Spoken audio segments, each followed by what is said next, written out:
A new report released this week details an array of concerning and atrocious allegations behind the walls of Erie County's jails. A group of more than a dozen clergy interviewed about 100 inmates as part of a project aimed at improving conditions inside the county's correctional facilities. Rob Petrie joins us with those details. Rob?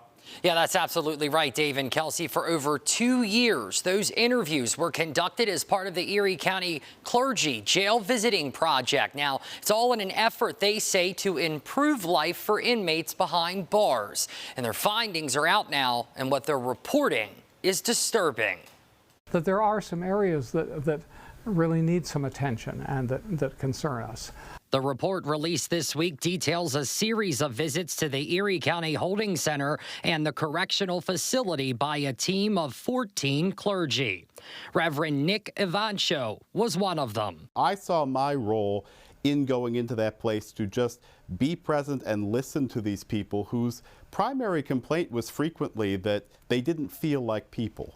Over 100 interviews were conducted by clergy with Erie County inmates over the course of 2 years as part of the project. The first area highlighted in the report was racial justice. Clergy reported alleged instances of guards using racist language, including the N-word. Concerns were also raised over what they encountered when they visited disciplinary segregation. So we only had 5 interviews with those people.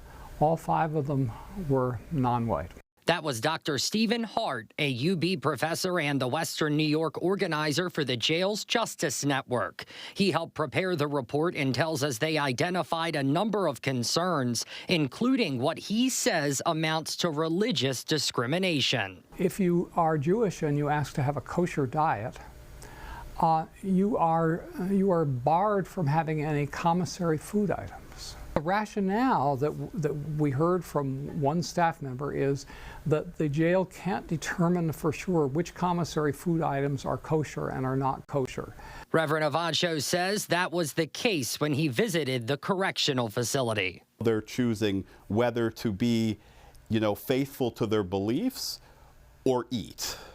And that's a difficult position to put anyone in. Medical care was another top concern. According to the report, nearly half of the inmates told clergy they went weeks without their medications when they first got there. A significant proportion of people waited 2, 3, 4 weeks after they were arrested and incarcerated before the medications, the prescribed medications that they were taking on the outside, were continued by the jail. The report also included alleged sex discrimination when it comes to the county's female inmates. Women have to ask for menstrual products one at a time from the guard in their housing unit, who is often, in fact, usually male.